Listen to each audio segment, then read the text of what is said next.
હાલ સમાચાર પ્રાપ્ત થઈ રહ્યા છે રાજ્યસભા ચૂંટણીને લઈને ગુજરાતના નામ જાહેર કરવામાં આવ્યા છે। રાજ્યસભા માટે ભાજપના ઉમેદવાર જાહેર કરાયા છે। માનસી પરમાર, મુકેશ રાઠવાનું નામ જાહેર કરાયું છે। તો અત્યારના જે રીતે સમાચાર પ્રાપ્ત થઈ રહ્યા છે રાજ્યસભાની ચૂંટણીને લઈને ઉમેદવારોના નામ જાહેર, ભારતીય જનતા પાર્ટીએ ઉમેદવારોના નામ જાહેર કર્યા છે। માનસી પરમાર, મુકેશ રાઠવાનું નામ જાહેર થયું છે। રાજુભાઈ શુક્લાનું નામ પણ જાહેર છે। જીતેન્દ્ર કણજરિયાનું નામ જાહેર કરવામાં આવ્યું છે। તો રાજ્યસભા માટે ભાજપના ઉમેદવાર જાહેર કરવામાં આવ્યા છે। અનેક નામોની ચર્ચા સેવામાં આવી રહી હતી ત્યારે નામ જાહેર થઈ ચૂક્યા છે। રાજુભાઈ શુક્લા સાથે જ જીતેન્દ્રભાઈને પણ મોકો આપવામાં આવ્યો છે। ઉમેદવાર જાહેર થઈ ગયા છે। જ્યારે રાજ્યસભા ચૂંટણી ટૂંક સમયમાં યોજાવાની છે અને લઈને ભારતીય જનતા પાર્ટીએ નામની જાહેરાત કરી છે। વધુ વિગતો સાથે અમારા સંવાદદાતા હિરેન રાવલ જોડાઈ ગયા છે। હિરેન, રાજ્યસભાની ચૂંટણી લઈને નામ જાહેર થયા છે। ગુજરાતમાંથી 4 બેઠકો માટેની ચૂંટણી જાહેર કરવામાં આવી છે। એમાં 4 ઉમેદવારોના નામ જાહેર કરવામાં આવ્યા છે, જેમાંથી 4 વ્યક્તિઓ એવા છે કે જે મૂળ ભાજપના અને જૂના વર્ષોથી સંગઠનનું કામ કર્યું હોય એવા ઉમેદવારોને તક આપવામાં આવી છે। રાજુભાઈ શુક્લ પહેલું નામ છે કે જેઓ ગાંધીનગર જિલ્લા એટલે કે કલોલથી છે અને જનસંઘ સમયથી ભારતીય જનતા પાર્ટી સાથે જોડાયેલા છે, એમને ટિકિટ આપવામાં આવી છે। મુકેશ રાઠવા આદિવાસી સમાજમાંથી આવે છે, યુવા ચહેરો છે, એને સ્થાન આપવામાં આવ્યું છે। તો માનસી પરમાર સૌરાષ્ટ્ર વિસ્તારમાંથી માનસી પરમાર આવે છે અને અત્યારે હાલ તેઓ ઓબીસી મોરચાના પ્રમુખ છે, એમને સ્થાન આપવામાં આવ્યું છે રાજ્યસભા માટે। એ જ પ્રકારે જીતેન્દ્ર મેઘજીભાઈ કણજારિયા અને પણ નામ આ ટિકિટ આપવામાં આવી છે। એટલે 4 રાજ્યસભાની જે બેઠકો હતી એ 4 બેઠકો માટે ગુજરાતના નામો જાહેર થયા છે। આ સિવાય અન્ય રાજ્યોના નામો છે એ પણ ભારતીય જનતા પાર્ટીએ જાહેર કર્યા છે।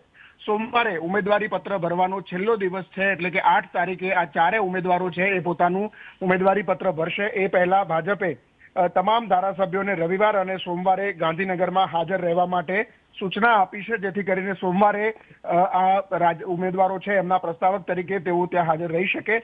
મહત્વનું છે કે આ 4 બેઠકો ચૂંટણી વગર જ ભારતીય જનતા પાર્ટી આ વખતે જીતવાની છે, કારણ કે સંખ્યાબળ ભારતીય જનતા પાર્ટી પાસે હોવાના કારણે કોંગ્રેસ પોતાના ઉમેદવાર આ વખતે નહીં ઉભા રાખે।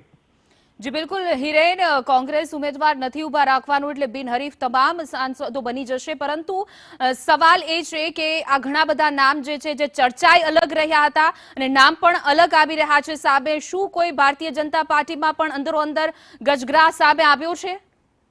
જો આ સામાન્ય રીતે રાજ્યસભાની ચૂંટણી અને રાજ્યસભામાં ઉમેદવારી એવી હોય છે કે ભારતીય જનતા પાર્ટી અથવા તો કોઈ પણ પાર્ટીએ પોતાના ટોપ લીડરશિપ અથવા તો જે વ્યક્તિઓએ વર્ષો સુધી પાર્ટી માટે કામ કર્યું છે અથવા તો રાજકીય જરૂરિયાત છે એવા લોકોને રાખવા એ પ્રકારની આમાં નીતિ રહેતી હોય છે। અને એટલા જ માટે ભાજપે આ 4 નામો એવા છે કે જે જૂના અને ભાજપ માટે કામ કર્યું છે એ પ્રકારે અને જાતિગત સમીકરણોના આધારે આ સેટ કરવામાં આવ્યા છે।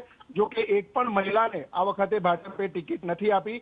જે 4 વ્યક્તિઓ નિવૃત્ત થયા છે એટલે કે જેમની રાજ્યસભાની ટર્મ પૂરી થઈ છે એમાં આદિવાસી સમાજમાંથી રમીલાબેન બારા રાજ્યસભાના સાંસદ હતા, એમના બદલે પુરુષ એટલે કે મુકેશ રાઠવાને ટિકિટ આપવામાં આવી છે।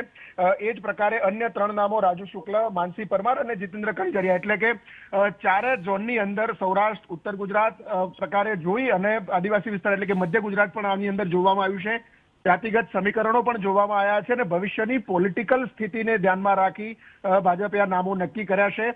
સ્વાભાવિક રીતે જે નામો ચર્ચામાં અત્યાર સુધી હતા એ ચર્ચામાં જે નામો હતા એમાં જે સીધા લોકોની આંખો સમક્ષ પ્રત્યક્ષ દેખી શકાય છે એવા લોકો એટલે કે પૂર્વ મુખ્યમંત્રી વિજયભાઈ રૂપાણીના પત્નીથી લઈ અને અનેક નામો સામે આવ્યા હતા, પરંતુ પાર્ટીએ પોતાની જરૂરિયાતના આધારે રાજકીય પરિસ્થિતિની જરૂરિયાત છે એના આધારે આ 4 નામો આ વખતે રાજ્યસભા માટે નક્કી કર્યા છે। જી બિલકુલ હે, સમગ્ર માહિતી બદલ આપનો આભાર। નામ જાહેર થઈ ચૂક્યા છે, ભારતીય જનતા પાર્ટીએ નામ જાહેર કર્યા છે। જો કે બહુમતી હોવાના કારણે રાજ્યસભામાં આ 4 જે નામ ભારતીય જનતા પાર્ટીએ જાહેર કર્યા છે એ બિનહરીફ રીતે સાંસદ બની જશે, નિશ્ચિત છે। ઉમેદવારોની જો વાત કરવામાં આવે તો માનસી પરમાર, મુકેશ રાઠવાનું નામ જાહેર થયું છે, રાજુભાઈ શુક્લાનું નામ જાહેર થયું છે, તો જીતેન્દ્ર કણજરિયાનું નામ પણ જાહેર થયું છે। રાજ્યસભાની ચૂંટણી માટેના આ નામ ભારતીય જનતા પાર્ટીએ ઉમેદવાર જાહેર કર્યા છે। જો કે આ 4 બેઠક ઉપર જે નિવૃત્ત થયા છે પૂર્વ સાંસદ જે બધા એને લઈને આ રાજ્યસભાની 4 બેઠક ઉપર ચૂંટણી યોજાવાની હતી, જેને લઈને ભારતીય જનતા પાર્ટીએ 4 નામ જાહેર કર્યા છે. તો બીજી તરફ મહિલાઓનું એક પણ નામ ઉમેદવાર તરીકે જાહેર કરવામાં આવ્યું નથી. ઘણી બધી ચર્ચાઓ છે. જો કે સૌથી વધુ પ્રબળ ચર્ચા એ પણ હતી કે સ્વર્ગસ્થ વિજયભાઈ રૂપાણીના પત્ની અંજલિબેન રૂપાણીને રાજ્યસભાની ટિકિટ મળી શકે છે, તેમને ઉમેદવાર જાહેર કરી શકે છે. પરંતુ અત્યારે ચર્ચા એ છે કે એમનું નામ જાહેર નથી થયું. જ્યારે માનસી પરમાર, મુકેશ રાઠવાનું નામ જાહેર થયું છે, રાજુભાઈ શુક્લાનું નામ જાહેર થયું છે, જીતેન્દ્ર કણજરિયાનું નામ જાહેર કરવામાં આવ્યું છે. એટલે આ તમામ ભારતીય જનતા પાર્ટીમાં સિનિયર આગેવાન અને નેતા છે કે એમના નામ જાહેર કરવામાં આવ્યા છે. જો કે આ રાજ્યસભાની ચૂંટણીની જો વાત કરવામાં આવે તો અલગ અલગ રાજ્યોમાં પણ ચૂંટણી આ યોજાવાની છે. ત્યારે ગુજરાતમાં 4 બેઠક ઉપર આ ચૂંટણી હતી. જે 4 પદ ખાલી થયા છે, જે નિવૃત્ત થયા છે, એમને લઈને આ 4 ચૂંટણી યોજાવાની છે બેઠક પર. તેમાં 4 નામ જાહેર થઈ ચૂક્યા છે. જો કે બીજી તરફ ભારતીય જનતા પાર્ટીએ આજે 4 નામ જાહેર થયા છે. ચોક્કસથી એ કહી શકાય કે આવનારા સમયમાં તેઓ MP બનશે જ, કારણ કે કોંગ્રેસે રાજ્યસભામાં ભારતીય જનતા પાર્ટીનું જે બહુમતી જોવા મળી રહી છે, એટલા માટે કોંગ્રેસે એક પણ ઉમેદવાર જાહેર કર્યો નથી. તેઓ લડવાના નથી આ ચૂંટણી. એટલા માટે ભારતીય જનતા પાર્ટીના તમામ ઉમેદવારો બિનહરીફ રીતે ચૂંટાઈ જશે. ચૂંટણી યોજાશે પણ નહીં. તો માનસી પરમાર, મુકેશ રાઠવાનું નામ જાહેર થઈ ગયું છે. 4 નામ જે જાહેર કરવામાં આવ્યા છે રાજ્યસભાની 4 આ બેઠક કે જ્યાં સાંસદોની ચૂંટણી યોજાવાની છે, એને લઈને 4 નામ જાહેર થઈ ચૂક્યા છે. જો કે ભારતીય જનતા પાર્ટીમાં ઘણા બધા એવા નામ હતા કે જે ચર્ચા રહ્યા હતા, જેમાં ખાસ કરીને સ્વર્ગસ્થ વિજયભાઈ રૂપાણીના પત્ની અંજલિબેન રૂપાણીને ચર્ચામાં તેજ હતી કે એમને પણ ઉમેદવાર જાહેર કરી શકે છે, એમને રાજ્યસભામાં મોકલી શકે છે. પરંતુ હાલ એમના નામની જાહેરાત નથી થઈ. જો કે એક પણ મહિલા ઉમેદવારના નામ જાહેર નથી થયા. એની પાછળ પણ ઘણા બધા તર્ક હોઈ શકે છે. ત્યારે સૌ કોઈ ચર્ચા રહ્યું છે કે માનસી પરમાર, મુકેશ રાઠવાનું જે નામ જાહેર થયું છે એ જાતિગત સમીકરણોના આધારે નામ જાહેર થયું છે. સાથે જ સિનિયર આગેવાનો અને આ નેતા છે, માનસી પરમાર હોય કે પછી મુકેશ રાઠવાનું નામ હોય કે પછી રાજુભાઈ શુક્લા હોય કે જીતેન્દ્ર કણજરિયાનું નામ હોય, આ તમામ ક્યાંક ને ક્યાંક ભારતીય જનતા પાર્ટીમાં પાયાથી સક્રિય નેતાઓ છે કે એમના નામ જાહેર કરવામાં આવ્યા છે. હવે તમામને રાજ્યસભામાં મોકલવામાં આવશે અને ચોક્કસથી બિનહરીફ રીતે આ 4 સાંસદો ચૂંટાઈને આપશે.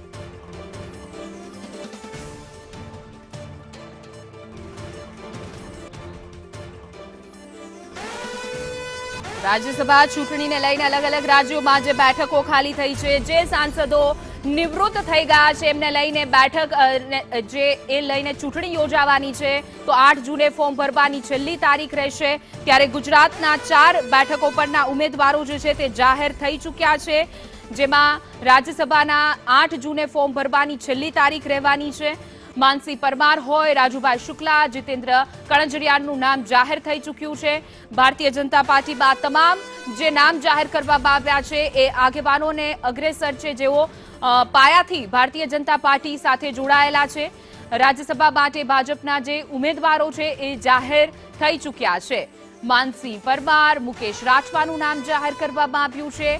સાથે સાથે જે રીતે સેન્સ લેવામાં આવ્યું હતું અને જાતિગત સમીકરણોના આધારે આ નામ જાહેર થયા હોય એવું પ્રાથમિક રીતે જાણવા મળી રહ્યું. ભાજપે એક પણ મહિલાઓને ટિકિટ નથી આપી. તમામ 4 પુરુષ ઉમેદવાર જાહેર થયા છે. ત્યારે સવાલ પણ છે, કારણ કે ઘણા એવા નામ જે ચર્ચામાં હતા તેમનું નામ જાહેર નથી થયું. 8 જૂને ફોર્મ ભરવાની છેલ્લી તારીખ રહેશે. જો કે કોંગ્રેસ એક પણ ઉમેદવાર ઉતાર્યા નથી. 18 જૂને સાંજે મતગણતરી યોજાશે, એટલે કે તમામ જે 4 ઉમેદવારો જાહેર કરવામાં આવ્યા છે એ ચોક્કસથી સાંસદ બનશે. મુકેશ રાઠવા યુવા જે છે તેમને નામ આપવામાં આવ્યું છે, તેમને ઉમેદવાર જાહેર કરવામાં આવ્યા છે.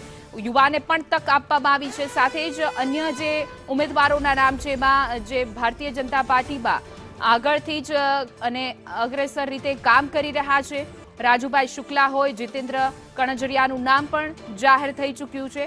તો ભારતીય જનતા પાર્ટીએ રાજ્યસભાની જે 4 બેઠકો ઉપર ચૂંટણી હતી એના ઉમેદવાર જાહેર કરી દીધા છે. જો કે ગયા ટર્મની જો વાત કરવામાં આવે તો એક મહિલા જે ઉમેદવાર જે હતા સાંસદ એમની સામે એવું અંદાજો લગાવવામાં આવી રહ્યો હતો કે મહિલા જ ઉમેદવાર જાહેર થાય, પરંતુ